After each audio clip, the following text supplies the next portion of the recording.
2017년 7월 10일 오후 1시 22분 싱가포르 진로아 1번가의 한 카페. 수수한 차림의 한 노인이 갑자기 칼을 꺼내 한 남성을 찌르기 시작했다. 순식간에 피가 바닥에 흘러넘쳤고 비명과 혼란이 그 자리를 덮쳤다.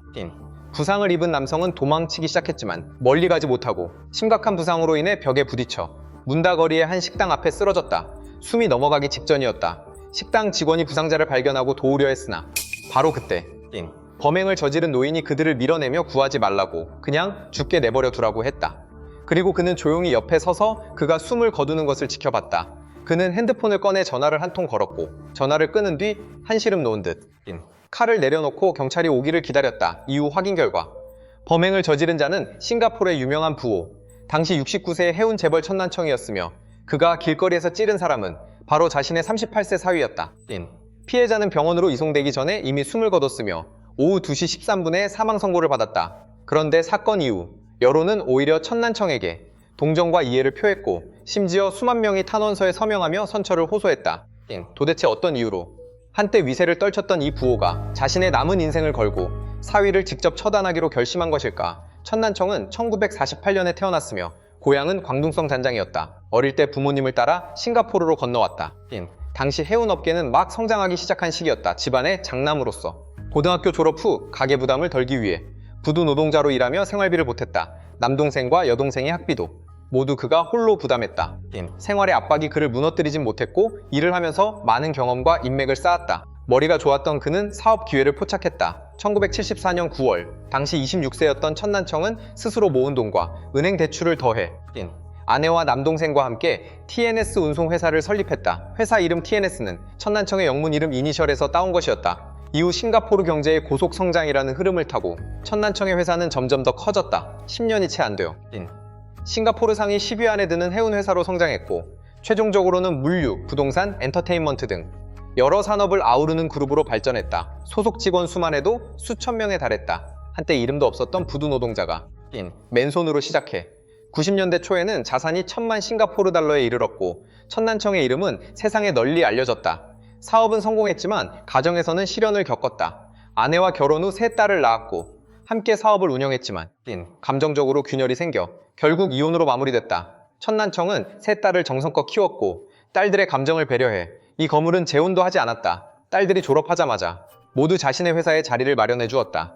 2003년 중국계와 인도계 혼혈의 한 청년 24세의 스펜서 두파니가 TNS 회사에 지원해 배차 담당자로 일하게 됐다. 그는 뉴욕 롱아일랜드 대학교를 졸업했으며 업무 능력이 뛰어나 빠르게 배차 부서의 팀장으로 승진했다. 그때 천난청의 큰딸 천칭칭은 이미 30세에 가까웠다. 예상외로 입사한 지 얼마 되지 않아 자신보다 5살 어린 스펜서와 연애를 시작했다. 두 사람의 연애 소식은 곧 천난청의 귀에 들어갔다. 스펜서는 키가 180cm가 넘고 외모도 단정했으며 업무 능력도 동료들에게 인정받고 있었다. 아버지로서 천난청은 사실 딸의 연애에 늘 신경을 쓰고 있었지만 딸은 늘 아버지가 자신의 일에 관여하는 것을 원하지 않았다. 딸이 마음에 맞는 사람을 찾았다는 것에 천난청은 내심 안도감을 느꼈다. 두 사람이 어떻게 시작했는지 정확히 알 수 없지만 천난청의 지지 아래 두 사람의 감정은 빠르게 발전했다. 연애한 지 얼마 되지 않아 2005년에 두 사람은 결혼했다. 성대한 결혼식이 열렸고 천난청은 딸과 사위를 위해 우루남 로드 인근에 3층 반짜리 독립주택을 결혼 선물로 사줬다. 스펜서의 부모도 일찍이 이혼한 상태였는데 결혼 후 천칭칭은 그의 어머니와 여동생도 불러들여 함께 이 대저택에서 생활하게 했다. 천난청은 사위를 지켜봤고 스펜서는 비록 가난한 출신이었지만 매우 야망이 있었으며 성실하고 부지런하며 영리했다. 그래서 특별히 여러 좋은 업무 기회를 마련해 주었고 스펜서도 그 신뢰를 저버리지 않았다. 압박에 굴하지 않고 목표를 위해 밥도 잊고 잠도 잊으며 일했다. 현지 기업인상 후보에도 올랐고 남성 패션 잡지에 등장하기도 했으며 소규모 운송 사업을 싱가포르의 성공 스토리로 만든 선구자라는 평가를 받았다. 천난청은 그를 후계자로 키울 생각을 하기 시작했다. 2007년 스펜서와 천칭칭의 첫째 아들이 태어났고 이어서 아들 하나, 딸 하나를 더 낳았다. 이는 천난청에게 큰 기쁨이 됐다. 스펜서는 처신도 잘했고 장인 앞에서는 유독 적극적이고 극진하게 행동하며 천칭칭을 기분 좋게 해줬다. TNS의 사업이 계속 확장되어 부동산, 엔터테인먼트, 도박 사업으로까지 진출하면서 천난청도 나이가 들어가자 스펜서에게 회사의 실권을 넘기기로 결정했다. 그의 직위는 계속 높아졌고 회사 핵심 경영에도 참여하게 됐으며 그룹 산하의 주요 해운 업무도 모두 그가 관리하게 됐다. 그런데 천난청은 상상도 못했을 것이다. 바로 이 결정이 훗날 천씨 가문 전체를 위기로 몰아넣을 것이라는 것을. 스펜서는 미디어와 열심히 관계를 쌓으며 자신을 무명 직원에서 회사 이사가 된 입지전적 인물로 포장했다. 하지만 뒤로는 공금을 횡령해 고급 스포츠카를 사는 욕망을 채우고 자신의 남동생이 해외 유학을 갈 수 있도록 자금을 지원하는 데 썼다. 회사의 여러 자리에도 자신의 측근을 배치하며 점점 세력을 넓혀갔고 돈이 생기자 매일 사치스러운 생활을 즐겼다. 바로 그 시기인 2009년 TNS는 경영 위기를 맞아 여러 사업 부문이 큰 타격을 입었다. 2012년 이후에는 그룹의 핵심 사업인 해운 분야도 어려움에 처했다. 그러자 스펜서는 제안을 내놓았다. 회사를 대형 그룹에 매각하자는 것이었다. 그렇게 하면 리스크와 경제적 손실을 줄일 수 있고 재기의 기회도 생긴다는 논리였다. 회사가 수익을 내면 천씨 가문도 주주로서 배당을 받을 수 있다고도 했다. 무엇보다 이 회사는 천난청이 맨손으로 일구어 온 사업이었기에 처음에는 이 제안을 받아들이기 어려웠다. 하지만 스펜서는 늘 대국적인 관점을 내세우며 흐름에 따르는 것이 맞다고 끊임없이 설득했다. 천난청도 달리 더 나은 방법을 찾지 못해 결국 동의할 수밖에 없었다. TNS는 물류그룹 GK1에 매각됐다. 2016년 회사가 인수된 뒤 스펜서는 계속 회사 대표 자리를 유지했고 천난청은 회사의 주주가 되어 일선에서 물러났다. 매일 하는 일이라곤 손자 손녀들의 등하교를 돕는 것뿐이었다. 그런데 몇 달 뒤 스펜서는 또 이런 말을 꺼냈다. 자신이 대표직에 있지만 발언권이 없어 천씨 가문의 이익을 위해 외부에서 협상하기 어렵다고. 그래서 장인에게 보유 중인 GK1 지분을 자신에게 양도해달라고 간청했다. 그는 이미 같은 이유를 들어 아내와 다른 주주들을 설득해놓은 상태였다. 이렇게 하면 회사 내 자신의 지분을 높이고 인수 측이 회사에 절대적인 지배권을 갖는 것을 막을 수 있다는 명분이었다. 사위에게 아무런 경계심도 없었던 천난청은 지분 양도 제안에 동의했고 신뢰의 표시로 양도 대금은 형식적으로 100만 달러만 요구했다. 그렇게 스펜서는 회사의 대주주가 됐다. 겉으로는 모든 것이 회사와 천씨 가문을 위한 것이라 말했지만 실제로는 단계적으로 천씨 가문의 자산을 잠식할 계획을 세우고 있었다. 더욱 황당한 것은 천난청이 양도 계약서에 서명한 뒤 스펜서가 전액을 지급하지 않고 45만 달러만 지급한 뒤 투자, 명목으로 얼버무렸다는 것이다. 이 행동에 천난청은 화가 났지만 딸에게 몇 마디 투덜댈 수밖에 없었다. 그런데 이 말을 들은 천칭칭은 크게 당황했다. 사실 그녀는 이미 스펜서와 이혼 협의 중이었기 때문이다. 겉으로는 성실하고 노력하는 척했던 스펜서는 사실 전형적인 최악의 남자였다. 그는 이미 한 번 결혼한 적이 있었고 심지어 아들도 있었다. 하지만 천씨 가문이라는 높은 나뭇가지에 오르기 위해 아이가 막 태어났을 때부터 천칭칭에게 맹렬히 접근했고 결혼 이야기가 오갈 때 다른 사람들의 만류에도 아랑곳하지 않고 재빠르게 전 부인과 이혼했다. 아내와 자식을 버리고 대릴 사위로 들어온 것이었다. 이 모든 사실을 천씨 가문은 전혀 몰랐다. 2015년에는 천칭칭이 다시 임신을 했는데 스펜서는 기쁜 기색이 전혀 없었고 갖가지 이유를 들어 아이를 지우도록 요구했다. 천칭칭은 이해할 수 없었다. 두 사람의 경제적 여건으로 보면 아이 하나 더 키우는 것은 전혀 문제가 없었기 때문이다. 왜 스펜서가 원하지 않는 걸까? 바로 그 무렵 스펜서는 회사를 GK1 그룹에 매각하는 작업을 추진하면서 같은 구실을 들어 천칭칭의 지분도 넘겨받았다. 2017년이 되어서야 천칭칭은 마침내 스펜서의 외도 증거를 발견했다. 더 많은 단서를 찾기 위해 사설 탐정을 고용해 스펜서를 미행하고 조사하게 했다. 결과는 충격적이었다. 그에게는 여러 명의 정부 칭수가 있었으며 외도에 그치지 않고 사이가 가장 좋은 정부 양씨에게 집 한 채를 사줬다는 사실도 드러났다. 집에 없을 때는 그 집에서 정부와 함께 생활하고 있었다. 천칭칭을 더욱 가슴 아프게 한 것은 사설 탐정이 제공한 자료를 통해 스펜서의 어머니가 양 씨와 함께 혼외 자녀의 생일 파티를 열고 있는 것을 보게 된 것이다. 자신의 시어머니가 아들이 밖에 여자를 두고 있다는 것을 진작부터 알고 있었던 것이다.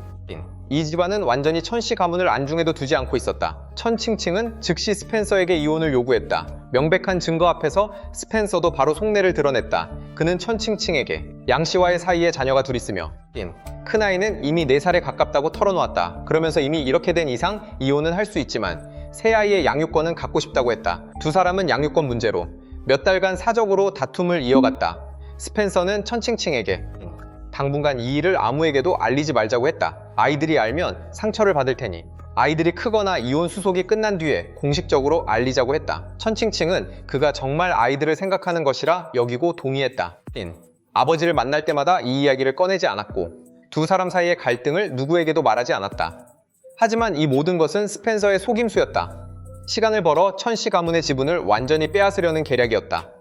아무것도 모른 채 신뢰를 바탕으로 천난청은 지분을 그에게 넘겨버렸다. 진실을 알게 된 천난청은 큰 충격을 받았다. 수년간 스펜서에게 쏟았던 신뢰가 완전히 헛된 것이었음을 깨달았다. 그는 딸에게 행복을 가져다 주기는커녕 가문의 재산을 통째로 빼앗으려 하고 있었다. 평생 일궈온 사업이 이자에게 농락당한 것이었다. 오랫동안 천씨 가문의 보살핌을 받아온 사돈어른마저 이토록 뻔뻔하게 굴다니 어이가 없을 정도였다. 분석해보니 스펜서가 양육권을 요구하는 진짜 이유는 아이들을 이용해 더 많은 재산을 분배받으려는 속셈이었다. 반드시 양육권을 지키겠다고 결심한 천난청은 스펜서와 협상에 나섰다. 원만하게 갈라서되 아이들을 데려갈 생각은 하지 말라고 했다. 스펜서도 한 발 물러서며 양육권을 포기하겠다고 답했다. 하지만 그는 말을 번복했다. 천칭칭과 여러 차례 다투는 과정에서 자신에게 유리한 부분만 몰래 녹음해 두었다가 천칭칭이 정신적으로 문제가 있다는 구실로 자신의 외도를 정당화하고 여전히 양육권을 차지하려 했다. 사태를 더욱 악화시킨 사건이 2017년 7월 4일에 발생했다. 천난청의 둘째 딸이 회사에서 스펜서의 비서가 업무단체 채팅방에 큰언니 천칭칭이 외도를 했다는 소문을 퍼뜨리는 것을 발견했다. 스펜서가 여론을 이용해 역으로 물어뜯으려는 계획이었다. 둘째 딸은 그 비서와 크게 몸싸움을 벌였고 사건 이후 스펜서는 그녀를 해고해버렸다. 이 일련의 표적적인 행동들은 사실상 공개 선전포고나 다름없었다. 이 일은 천난청의 기존 분노에 기름을 부은 격이었다. 극도의 불안감으로 밤에 제대로 잠을 이루지 못했다. 스펜서는 치밀하게 회사를 장악했고 이제는 가정까지 파괴하려 했다. 양육권 분쟁은 딸을 정신적으로 무너뜨릴 것이고 법적으로 가문의 재산도 스펜서에게 잠식당할 것이었다. 평생 쌓아온 사업과 화목했던 가정 모두 산산조각이 날 위기였다. 평생의 노력이 남의 손에 빼앗기게 생긴 것이었다. 수많은 밤을 뒤척인 끝에 그는 자신과 자녀들을 위해 직접 정의를 찾기로 결심했다. 살아있는 동안 가문에게 줄 수 있는 마지막 보호였다. 천난청은 회사 업무 상의로 만나자는 구실로 스펜서를 불러내려 했지만 스펜서는 이미 그의 분노를 감지했는지 일부러 전화를 받지 않고 만남을 피했다. 7월 10일 정오가 되어서야 차를 몰며 스펜서를 찾아 헤매던 천난청은 진로와 1번가 회사 근처의 한 야외 카페에서 스펜서가 동료 3명과 식사하는 것을 우연히 발견했다. 그는 미리 준비해둔 과도를 손에 들고 천천히 스펜서 앞으로 다가갔다. 스펜서는 천난청을 보고 깜짝 놀랐으며 상황이 심상치 않음을 직감하고 반사적으로 아버지라고 불렀다. 하지만 곧바로 천난청의 분노에 찬 되침이 터져나왔다. 당신은 너무 심했어. 그리고 즉시 스펜서의 가슴에 칼을 3번 찔렀고 그중 한 번은 대동맥을 관통했다. 스펜서와 함께 있던 동료 3명은 이를 보고 겁에 질려 달아났다. 간신히 일어선 스펜서도 도망치려 했다. 누군가 스펜서를 구하려 다가갔지만 천난청이 이를 막았고 주변의 구경꾼들에게 큰 소리로 그는 나쁜 놈이야, 구하지 마 라고 외쳤다. 그러더니 스펜서의 머리를 향해 세차게 2번 발로 걷어찼다. 그의 손에 단도가 쥐어져 있었기 때문에 아무도 감히 가까이 다가가지 못하고 저마다 경찰에 신고 전화를 걸었다.